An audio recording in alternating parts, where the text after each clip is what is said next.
నమస్తే. Welcome to open talk with ముంచేటి. స్త్రీ అనగానే ఒక మాతృమూర్తి. మనము స్త్రీని భూదేవితో పోలుస్తాం. కానీ ఇప్పుడున్న జెన్జీ లేడీస్ని దేనితో పోల్చాలో అర్థం కావడం లేదు. ఈ అంశం పైన కమాండర్ చీఫ్ ఎడిటర్ రామారావు గారు ఉన్నారు, వారితో మాట్లాడదాం. సార్ నమస్కారం. నమస్తే అమ్మా. సార్, ఇప్పుడున్న సంఘటనలు చూస్తూ ఉంటే అసలు స్త్రీ అసలు ఏ కోణంలో ఆలోచిస్తుందో కూడా అర్థం కావడం లేదు. ఎందుకంటే కాబోయే భార్య భర్తనే లోయలోకి తోచేసింది. ఇంకొకటి సంఘటన చూసుకుంటే బెంగళూరులో సహజీవనం వద్దన్నందుకు తల్లిదండ్రులనే చంపేసింది. ఇంకొకటి రంగారెడ్డి జిల్లాలో నందిగామలో కూడా అలాగే కన్న పిల్లల్ని కూడా కాల్చి చంపేసింది. సో ఈ సంఘటనల మీద మీ అభిప్రాయం ఏంటి సార్? అంటే ఇప్పుడున్న జెన్జీఏ అలాగా చేస్తున్నారా, లేకపోతే ఆ కోణంలో మిగతా వాళ్ళు కూడా అలాగే ఆలోచిస్తున్నారా? అంటే కాలం మార్పు అండి ఇది. ఇప్పుడు మీరు అన్నారు భూమాతతో పోల్చారు.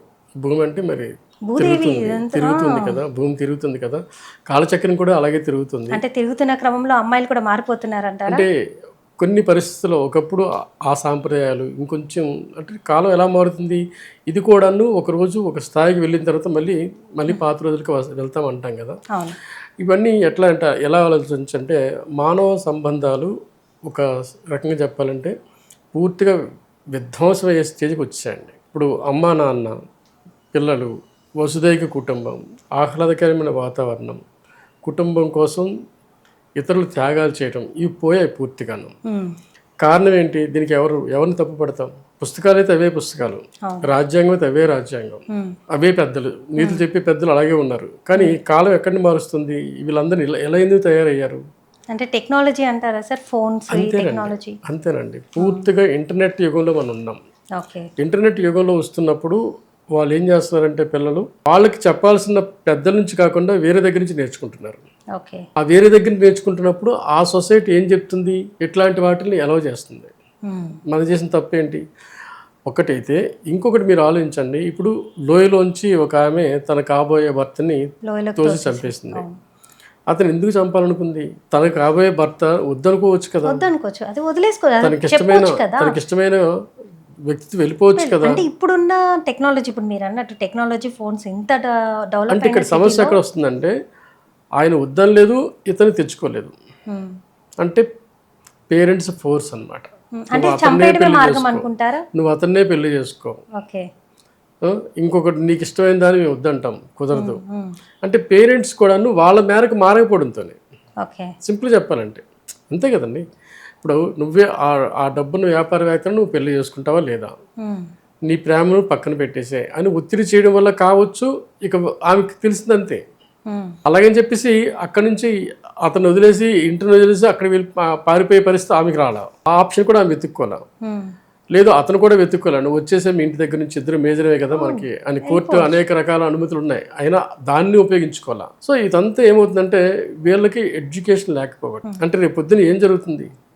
ఇప్పుడు టెక్నాలజీ గురించి మనం మాట్లాడాం. ఇదే టెక్నాలజీ ఆ అమ్మాయి మనసులో ఏముందో, నేను ఇలా తోసేశాను, ఒక కాలు జారి పడిపోయాడు, లేదా పాము అని చెప్పి పైపెట్టి పడిపోయాడు అని తను అనుకుంటున్నప్పుడు అది నిజమని ఎలా తెలుస్తుంది? ఎవరు అనుకుంటారు? అనుమానం నుంచి ప్రతి ఒక్కరు ఏదో ఒకటి అనుకుంటారు కదా సార్. పొద్దున్న లేచి చూస్తే సోషల్ మీడియా కానివ్వండి, టీవీలో కానివ్వండి, పేపర్లో కానివ్వండి, ఇలాంటి వార్తలు బోలెడు వస్తున్నాయి. పేపర్ తిప్పుతున్న కొద్దీ మనకు వార్తలు వినపడుతూనే ఉన్నాయి. దానికి తగ్గట్టు శిక్షలు కూడా పడుతున్నాయి. అవన్నీ చూడకుండానే వీళ్ళు ఆ భయం అనేది లేకుండా పోతుంది. అది ఆలోచించట్లేదు. అందుకే జంజీ నేరాలు అంటున్నాం మనం. వీటిని జంజీ నేరాలు ఎందుకు అనుకుంటామంటే తరువాత పరిణామాల గురించి ఆలోచించుకోవట్లా. అవి తెలియడం ఎంతసేపు అండి? పోలీసులు ఈరోజు టెక్నాలజీ ఎలా ఉంది, క్షణాల్లో తెలిసిపోతున్నారు. వాళ్ళు ఎక్కడో కూర్చొని పట్టుకోగలుగుతున్నారు. అలా తెలిసిపోతున్న క్రమం తెలిసి కూడా వీళ్ళు నేరాలు చేయడం ఏంటి అంటే నాలెడ్జ్ లేక, తర్వాత పరిణామాలు ఆలోచించుకోవట్లేదు. షార్ట్ కట్ మైండ్స్ ఇవన్నీ ఉన్నాయి. ఆ షార్ట్ కట్ మైండ్స్తోని వీళ్ళు అట్లాంటి నిర్ణయాలు తీసుకుంటున్నారు. వాళ్ళకి అర్థం కావాలి. సో ఏదైతే నేను ఒక ప్రియుడితో కలిసి ఉండాలనుకుంటున్నప్పుడు నేను చేయాల్సింది అటువైపు ఆలోచించాలి, ప్రియుడిని ఒప్పించాలి, లేదంటే పేరెంట్స్ని ఒప్పించాలి, ఇతను చంపేయడం కాదు. సార్, ఇప్పుడు ఇది జరిగింది పూణేలో స్టోరీ. మరి ఇప్పుడు బెంగళూరులో స్టోరీ కూడా చూసుకుంటే కుమార్తెకి సహజీవనం వద్దన్నారనేసి తల్లిదండ్రులు అండ్ తోడబుట్టిన సిస్టర్ని కూడా చంపేసింది. సింపుల్ అండి. మనకు అర్థమవుతుంది ఏంటి, వాళ్ళని అలా వదిలేయాలి. ఈ రోజుల్లో మన పిల్లల్ని కొంతకాలం వదిలేయాలి పూర్తిగా. అంటే వాళ్ళ తప్పు వాళ్ళు తెలుసుకున్నంత వరకు వదిలేయాలి. లేదంటే ఇవన్నీ భరించాల్సి వస్తుంది. వాళ్ళ తప్పులు వాళ్ళు తెలుసుకుంటున్న తర్వాత, ఇప్పుడు ఒక అమ్మాయి నీ ఇష్టం అన్న, నువ్వు ఒకవేళ అతను తెలుపాలనుకుంటున్నావా, మాకైతే ఇష్టం లేదు కదా, నువ్వు వెళ్ళిపో. That's it. అలా వెళ్ళిపోతున్న క్రమంలో తను ఏం పడుతుంది, తను ఎన్ని కష్టాలు పడుతుంది, మిగతా సొసైటీ అర్థం చేసుకుంటుందిగా. అవును. సో అప్పుడు ఆ సొసైటీ అర్థం చేసుకుని తెలుసుకోవాలి ఆ ప్రయత్నం మంచిది కాదని, అది దానివల్ల రిజల్ట్ సరిగ్గా లేదని మిగతా సొసైటీ తెలుసుకుంటుంది. అంతవరకు మనం వెయిట్ చేయాల్సిందే. దానికోసం ఏం చేయాలి, అలౌ చేయడం బెటర్. సో యూత్ ఏం కోరుకుంటుందో దాన్ని వదిలేయాలి మనం, దాన్ని కూడా యాక్సెప్ట్ చేస్తే కొంతకాలం యాక్సెప్ట్ చేస్తున్నప్పుడు, ఇప్పుడు మీరు ఈ మధ్యకాలం ఆలోచించారో లేదో విపరీతమైన డైవర్స్ అవుతున్నాయి. సో పేరెంట్స్ ఏం చేస్తున్నారు, భయపడుతున్నారు పెళ్ళిళ్ళు చేయడానికి, ఫోర్స్ చేయడానికి ఆలోచిస్తున్నారు. మనం ఎందుకు ఫోర్స్ చేయాలి, వాళ్ళు నచ్చితే మనం పెళ్లి చేసేద్దాం అని ఒక మార్పు వచ్చింది చూసారు. ఎందుకు డైవర్స్ ఎందుకు ఎక్కువ అవుతున్నాయి, బలవంతం పెళ్ళిళ్ళ వల్ల. సో దాంతో ఏమవుతున్నాయంటే మనం మారుతున్నాం, సో వాళ్ళ ఫోర్స్ చేయొద్దునని. సో ఇది కాలక్రమంగా వచ్చే మార్పులు ఎలాంటివంటే, పరిణామాలు ఫేస్ అవుతున్నప్పుడు అవి మనం ఇతరులు దాన్ని చూస్తున్నప్పుడు వాళ్ళకి జ్ఞానోదయమై నెక్స్ట్ సొసైటీకి ఇలా చేయకూడదని మనకు అనిపించాలి. అలాంటి కాలం మార్పు కోసం మనం వెయిట్ చేయాల్సిందే. సో ఈ జంజీ, ఈ నేరాలు ఎలాంటంటే మనం ఊహిస్తున్నాం ఏం జరిగిపోతుందో, అదే వాళ్ళు ఊహించట్లా. రేపొద్దున నేరానికి నేను బాధ్యత అవుతున్నామని ఊహించట్లా. 2 నిమిషాల్లో తెలిసిపోతుంది నేరం ఎలా జరిగింది, ఎక్కడ జరిగింది, ఎందుకు జరిగింది అన్నది. ఆ తర్వాత వీళ్ళ ప్లేస్ ఏంటి, శ్రీకృష్ణ జన్మస్థానం. ఆ ఒక్క జ్ఞానం మిస్ అయితే ఇన్ని ఘోరాలకి కారణమవుతున్న దాన్ని వీళ్ళు అర్థం చేసుకోవాలి, జంజీ అన్నది. ఎందుకంటే షార్ట్ కట్స్లో. సార్ ఇప్పుడు జంజీ అంటే సరే, వీళ్ళిద్దరూ బెంగళూరు అండ్ పూణేకి సంబంధించిన వాళ్ళు ఉంటారు. రంగారెడ్డి నందిగామలో కూడా ఒక ఘటన జరిగింది. తన సొంత పిల్లల్ని తన అఫైర్కి అడ్డొస్తున్నారని కాల్చి మరీ చంపేసింది. ఈ తల్లి చేసిన ఈ క్రూరత్వాన్ని, దీని గురించి ఏమంటారు మరి? ఇప్పుడు మీరు ఈ మధ్య కొన్ని హైకోర్టులు కొన్ని రకమైన జడ్జిమెంట్స్ ఇచ్చాయి. ఒకవేళ నీకు కనుక ఒక ప్రియుడితో నీకు ఇష్టమైతే, ఈవెన్ దో భర్త ఉన్నా సరే, ఆ ప్రియుడి దగ్గరికి వెళ్ళాలనుకున్న క్రమంలో భర్త విడాకులు ఇచ్చి మన అవకాశం కల్పించింది, ఆ పని చేయాలి. అప్పుడు నీ పిల్లలు కావాలా వద్దనేది నువ్వు డిసైడ్ చేసుకో. వద్దంటే నీ భర్తకి ఇచ్చేసి ఆ అవకాశం ఉంది కదా. అంటే వీళ్ళకి చట్టపరమైన నాలెడ్జ్ కూడా వీళ్ళకి తెలియాలి. తెలిసి అనుకుంటే నాకు ఆప్షన్ ఉంది కదా, పిల్లలు ఎందుకు నేను కొట్టాలి, సో నేను వెళ్ళిపోవచ్చు కదా. అంటే ఇక్కడ తను ప్రేమించేవాడికి తెలియాలి, ఏమి వెళ్ళాలనుకుంటే నీ తల్లికి కూడా తెలియాలి. తెలిసిన తర్వాత ఆ కష్ట నష్టాలు కూడా పూర్తిగా అవగాహన. అంటే ఇవన్నీ క్షణిక ఆవేశాలండి, అర్థమవుతుంది కదా. మానవ బంధాలు పూర్తి తెలుసుకోకపోవడం వల్ల అనుబంధాలు, ఆప్యాయతలు, అనురాగాలు ఏవైతే కుటుంబం మన హైందూ సొసైటీలో మనం అనుకుంటున్నామో, కోరుకుంటున్నామో, మన సంస్కృతి అని, వాటి మీద అవగాహన లేక వాటి వలన అవి ఇంకొంచెం జటిలమైన తర్వాత ఈ పరిణామాలు వచ్చాయి. దీనికి కూడా మనం ఏవైతే ఇంతవరకు వసుదైవ కుటుంబం అని చెప్పుకుంటున్నామో దాన్ని మోడరేట్ చేసుకోలేక మనం కూడా అనుకోవాలి. ఓకే అంటే ఏంటి, కొంతమంది ఇప్పుడు కొంత ప్రవచనకర్తలు ఉన్నారు, వాళ్ళు కూడా చెప్పగలగాలి. లేదు కొంచెం పెద్దలు ఉన్నారు, మీరు ఈ రోజుల్లో కులాంతర వివాహానికి మీరు ఒప్పుకోండి, లేదు మతాంతర వివాహాలకి మీరు ఒప్పుకోండి, మానవ సంబంధాలు ఇలా కొత్త రిలేషన్స్ని ఏర్పాటు చేసుకోవాలి. అప్పుడు ఇవి కొంచెం తగ్గుతాయి. ఇప్పుడు కేవలం మనం చెప్పడమే కాదు, స్నేహితులు చెప్పడమే కాదు, ఇలా ఎవరైతే రూల్స్ని ఫ్రేమ్ చేస్తారో సొసైటీలో, ఎవరైతే చట్టాన్ని ఫ్రేమ్ చేస్తారో, రాజకీయ నాయకులు కావచ్చు, లేదంటే సమాజంలో ఉన్న ఒక న్యాయ నిర్ణేతలు కావచ్చు, అంటే సొసైటీలో ఏంటంటే డిసిషన్ మేకర్స్ ఉంటారు, కొంత పెద్దవాళ్ళు అంటారు, వాళ్ళు కావచ్చు. వాళ్ళు 10 మంది రోడ్డు మీదకి వచ్చి మీటింగుల్లోనూ, ఛానల్స్లోను, టీవీలోను ఇట్లాంటి వాటిని ఎంకరేజ్ చేయాలి. మన పిల్లలు మనం కన్నాము, మనం అప్పుడున్న పరిస్థితులు బట్టి మన మతాన్ని మన మతానికి సంబంధించిన వ్యక్తినే పెళ్లి చేసుకున్నాం, లేదు మన కులం వాళ్ళనే పెళ్లి చేసుకున్నాం. ఇప్పుడు సొసైటీ చాలా మారింది, ఆ వృత్తులు లేవు, ఆ కులాలు లేవు. సో అప్పుడు మనం ఏం చేయాలి, దీన్ని అతీతంగా మనం ఆలోచించాలి.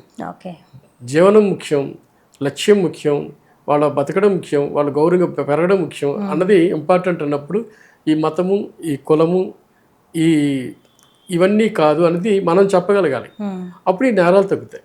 సార్ ఇంకొకటి ఏంటంటే, ఇప్పుడు టెక్నాలజీ పరంగా చూసుకుంటే ఇండియాలో బాగా డెవలప్ అయింది అని అంటారు.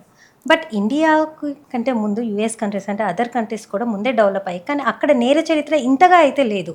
బట్ ఇక్కడ ఇండియాలోనే ఎందుకు అనాలి? సింపుల్ అంతే. ఇప్పుడు యుద్ధం నడుస్తుంది, సాంప్రదాయాలకును ఆధునికతకి మధ్య యుద్ధం నడుస్తుంది. ఆ యుద్ధంలో జరిగిన మరణాలు ఇవన్నీ. ఓకే, ఇప్పుడు మీరు పెద్దలు అని అన్నారు అంటే, ఇప్పుడు జాయింట్ ఫ్యామిలీస్ కూడా చాలా తక్కువగా కనపడతాయి మనకి, ఎక్కడో ఒక మూలాన కనపడతాయి. సో అది కూడా ఒక కారణం అంటారు. పెద్ద కారణం అదే. 4-5 ఉంటారు ఇంట్లో, ఒక 10 మంది ఉన్నారనుకోండి, ఈ సమస్య రాదు. ఇంకా చెప్పేవాళ్ళు ఎవరో ఒకరికి కనెక్ట్ అవుతారు. అమ్మమ్మకో, నాన్నమ్మకో, తాతయ్యకో, అన్నయ్యకో, పెదనాన్నకో, పెద్దమ్మకో, పెద్దలకి ఎవరికో కనెక్ట్ అయిన విషయం చెప్పేస్తారు. సో ఆమె మిగతా వాళ్ళు అలర్ట్ చేస్తుంది ఖచ్చితంగా. అంటే స్టార్టింగ్లోనే ఏదైతే ఇబ్బంది ఉందో, అమ్మాయి ఎవరితోనో తిరుగుతోంది, లేదా ఎవరినో ప్రేమించాలని అనుకుంటుంది, లేదా ఎవరితోనో స్నేహం చేస్తుంది, అన్న పరిస్థితిలో మొదటి పరిస్థితిలో తెలిసిపోయింది అనుకోండి, అవును. ఇలాంటి వాటికి చెక్ పెట్టవచ్చు మనం. ఇప్పుడు ఆ ఛాన్స్ లేదు, మొత్తం జరుగుతున్న తర్వాత తెలుస్తుంది. అవును. ఇప్పుడు చూడండి, మీరు 3 విషయాలకు కూడాను ఎక్కడ కూడా స్మెల్ లేదు. ఆ అమ్మాయి లోయలో తోసినంత వరకు నా భార్య ఇలాంటిదని వాడికి వాడికి తెలియదు. తెలియదు. ఆ తల్లి పిల్లలు చంపినంత వరకు ఆ భర్తకు తెలియదు. అసలు ఎవరు ఎక్స్పెక్ట్ చేయరు కదా సార్, కన్న కూతురే తల్లిదండ్రులను చంపుతుంది. కాబట్టి ఆ స్మెల్ రావాలంటే మనకి దీన్ని అలౌ చేస్తే బయటపడతాయి ఇవన్నీ. సో మనం మెయిన్ 2 అండి. ఒకటి, చట్టపరమైన అనుమతి మనకు వచ్చేసింది. ఇందాక అనేక హైకోర్టులు చెప్పాయి మనకి, ఏది ఇతరులు ఆహ్వానించమని, లేదు ఇష్టమైన వాళ్ళతో వెళ్ళమని. హ్యూమన్ సైకాలజీ ప్రకారం చట్టం కూడా అనుకూలంగానే మనకి సపోర్ట్. ఇప్పుడు సొసైటీ కూడా అంగీకరించింది అనుకోండి, ఈ కొన్ని నేరాలు తగ్గుతాయి. సొసైటీలో మనమందరం అంగీకరించాలి, యాక్సెప్ట్ చేయాలి. దాన్ని ఫ్రీ చేసామనుకోండి, కట్టుబాట్ల మధ్య, సాంప్రదాయాల మధ్య, లేదా పౌరుషాల మధ్య, ఈ పౌరహత్యలు ఇవన్నీ అంటాం చూసారా, వీటి మధ్య ఇరుక్కుని కాకుండా మనం పిల్లలు స్కూల్కి వెళ్ళి చదువుతున్నారు, స్కూల్లో ఎవరు ఉన్నారు, అందరు మతస్థులు ఉంటారు, అన్ని కులస్తులు ఉంటారు, అక్కడ స్నేహం చేస్తారు. కాలేజీ పంపిస్తున్నాం, అక్కడ మన కులపు వాళ్ళు ఉండరు, మన మతం వాళ్ళు ఉండరు, అక్కడ స్నేహాలు చేస్తారు. సో రేపొద్దున పెళ్ళిళ్ళు కూడా ఆ సొసైటీలో అలాంటి వాళ్ళు వస్తారు అనుకోవాలి మనం. ఏమండి, అలాంటి వాళ్ళు వస్తారు అనుకున్నప్పుడు మనలో మార్పు రావాలి. ఆ మార్పు ఏంటి, ఓకే మా వాళ్ళు మన కులం అనే కాకుండా వసుధైక కుటుంబంలోకి అటువంటి వాళ్ళని ఆహ్వానించగలిగితే ఈ రకమైన నేరాలు చాలా మట్టుకు తగ్గుతాయండి. Okay, okay sir, thank you.